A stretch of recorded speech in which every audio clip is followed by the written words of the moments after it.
Welcome, and it's time for our news updates right here on Luntha Television, and here with me, Patrick Pupa.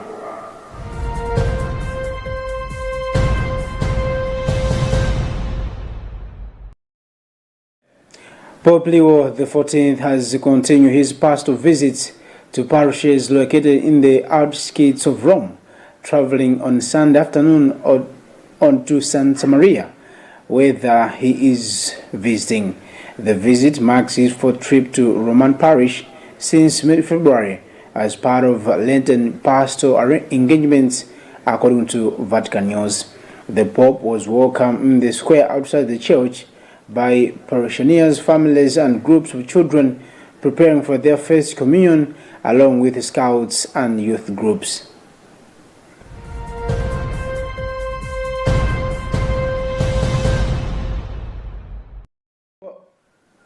Bishop of Mangochi Diocese Montfort Stima has urged young people in Malawi to listen to God's voice and consider vocations to the priesthood, sisterhood, or to brotherhood as the Catholic Church begins preparation for the 63rd World Day of Prayer for Vocation in Mangochi.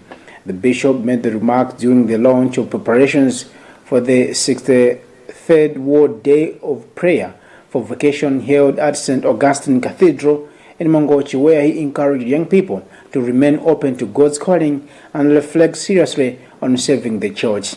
Bishop Montfort Sitima said many young people believe marriage is the only path open to them, yet the church continues to welcome those who feel called to the priesthood, sisterhood, or brotherhood.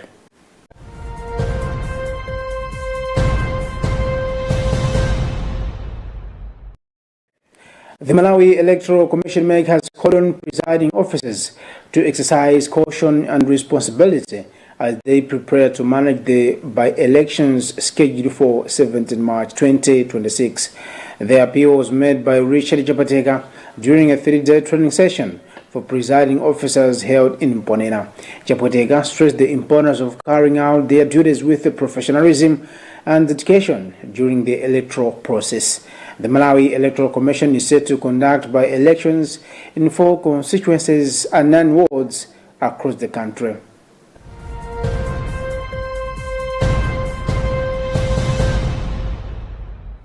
Police in Kasungu district have confirmed that 2 people died in separate road accidents that occurred over the weekend. The incidents happened along different sections of the M1 road within the district, according to authorities.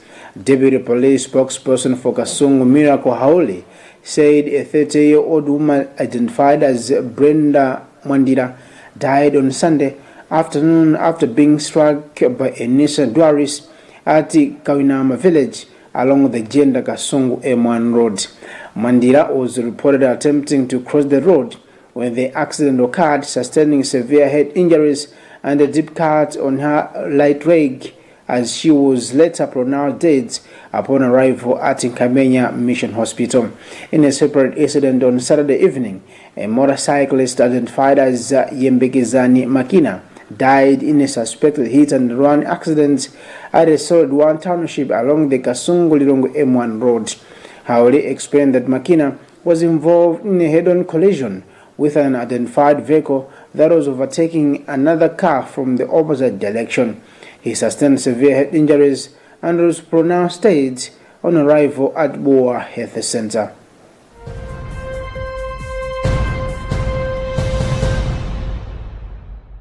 Finally, in international news, some of the 43 Ugandan students recently evacuated from Iran have shared their frightening experiences during the conflict before they were safely brought home. The students spoke about the tense moments they endured as the security situation rapidly deteriorated.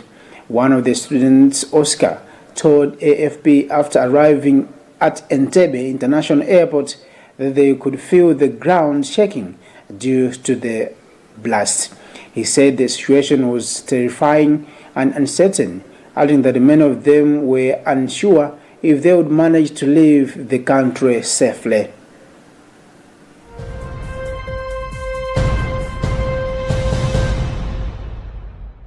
And that concludes our news updates right here on Luntha Television. And this has been Patrick Pupa. Good afternoon.